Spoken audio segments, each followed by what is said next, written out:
Preeti, HOD bio of Kota classes. आज हम time table पे बात करने वाले हैं।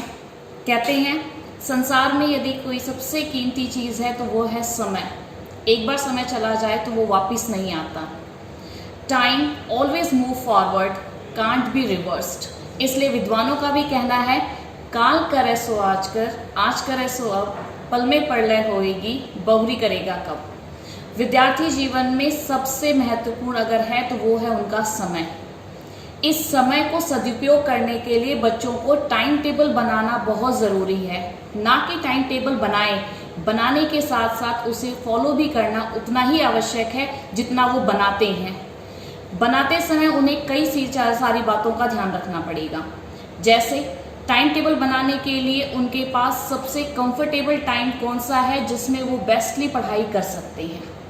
दूसरा, उनका फेवरेट सब्जेक्ट कौन सा है। फेवरेट सब्जेक्ट की बात अगर की जाए, क्योंकि बच्चे को जो अच्छा लगता है वही वो बार बार पढ़ता रहता है, कोई अलग से हटके कोई चीज़ नहीं पढ़ता।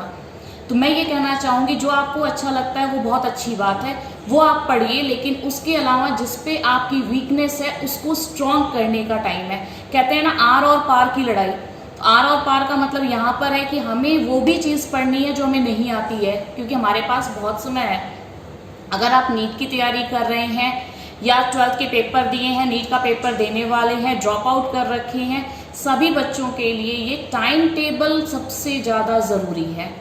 टाइम टेबल आप बनाइए और उसे फॉलो। देखो, फॉलो करना बहुत कठिन हो जाता है। फॉलो करने के लिए धीरे धीरे अगर आप रेगुलर उसको अपने रेगुलर लाइफ में उसको लाते रहेंगे तो वो अपने आप फॉलो भी होना स्टार्ट कर देगा।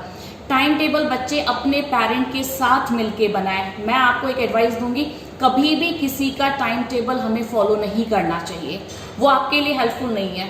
आप अपना खुद का टाइम टेबल बनाइए, उसे आप फॉलो करने की कोशिश करिए। पूरे दिन में आप कैसे उठते हैं, क्या क्या काम करते हैं, उसके साथ साथ बच्चे हमारे पास हमारा शार्प माइंड होना ज़रूरी है। और शार्प माइंड के लिए हमें या तो योगा या फिर मेडिटेशंस ज़रूर करनी चाहिए, जिसकी वजह से हमारी कंसंट्रेशन पावर इंक्रीज करेगी। विद्यार्थी जीवन के 5 लक्षण जो उन्हें सफलता की तरफ अग्रसर करते हैं, कहा गया है काच चेष्टा बको ध्यानम स्वान निद्रा तथैव च अल्पहारी गृह्य त्यागी विद्यार्थी पंच लक्षणम। बच्चों, अगर इसका अर्थ आप समझ लेते हैं और अपने जीवन में इसे उतार लेते हैं तो इसके ऊपर और कोई सफलता के अलग से कोई सीढ़ी नहीं बनी हुई है। पहली बात मैंने कहा है काग चेष्टा, मतलब लगातार कोशिश करते रहना। हमें मतलब विद्यार्थी को लगातार उस कौवे की तरह कोशिश करती रहनी चाहिए जिसके मन में बार बार ये आता है कि वो केवल तिनका तिनका डाल के जल पात्र से जल को ऊपर लेके आता है। दूसरा आता है बको ध्यानम, शांत मन से सब्र रखना या मन लगा के पढ़ाई करना।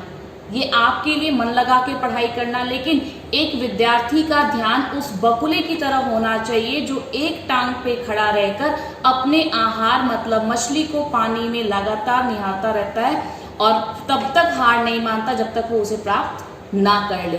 मतलब आपकी भी टारगेट पॉइंट कंप्लीट आपके फोकस होनी चाहिए। हमें ये लेना है, ये पाना है तो पाना है, इसके अलावा हमें और कुछ नहीं चाहिए। इसके बाद आपका आता है स्वान निद्रा। स्वान निद्रा का मतलब होता है विद्यार्थी का नींद, जो हम नींद लेते हैं वो स्वान की तरह होनी चाहिए कि थोड़ी सी भी हलचल से हमारी नींद जग जाए या फिर टूट जाए और हम लगातार चौकन्ने रहें। इसके बाद आता है अल्पहारी। अल्पहारी का मतलब है विद्यार्थी को उतना ही खाना खाना चाहिए जितना उसके आवश्यकता के हिसाब से है।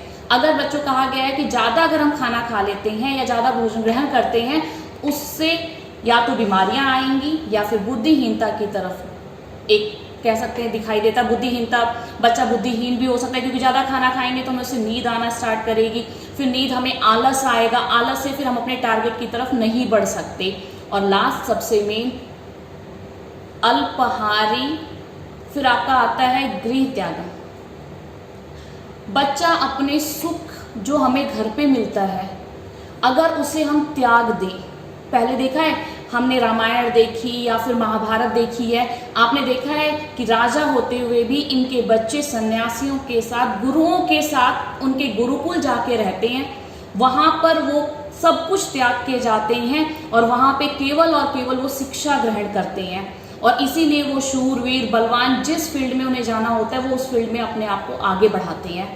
मतलब वो लोक मोह माया ये सब आराम सबको त्याग के जाते हैं बच्चे। वही हमारा फोकस भी होना चाहिए। हमें इस समय में वो एम रखनी है कि हमें अपना एम पूरा करना है। ऐशो आराम की ज़िंदगी तो हमारे एम पूरा होने के बाद भी मिल जाएगी।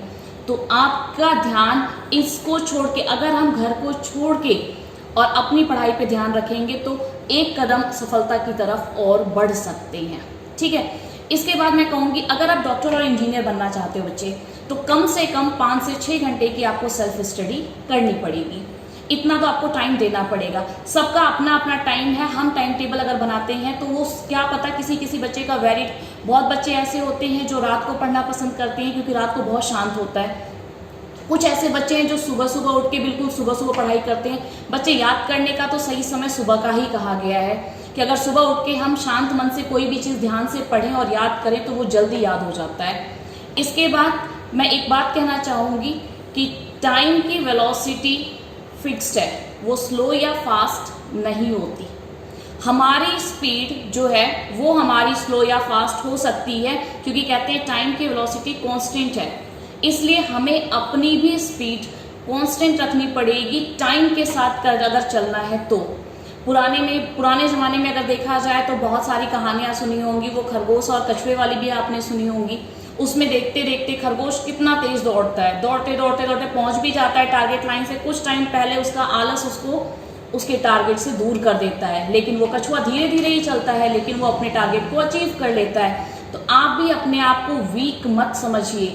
आप पता है ग्राउंड लेवल से आप बहुत ऊपर जा सकते हैं। अगर वीक स्टूडेंट भी हैं, हम किसी को वीक तो मानते नहीं, लेकिन फिर भी अगर बच्चा अपने आप को समझता है नहीं हम इस कैटेगरी में नहीं आते हैं, क्योंकि 3 अलग अलग कैटेगरी है। एक वीक स्टूडेंट्स की आती है, एक मॉडरेट आती है और एक स्टैंडर्ड स्टूडेंट्स आते हैं। स्टैंडर्ड स्टूडेंट्स ये ना देखें कि ईगो उनको परेशान करना स्टार्ट करे, वो अपनी पढ़ाई को सिस्टमैटिक लेके चले। मॉडरेट स्टूडेंट स्टैंडर्ड हम उस बच्चे को ना देखें, हम अपना लेवल ऑफ स्टैंडर्ड चेकआउट करें।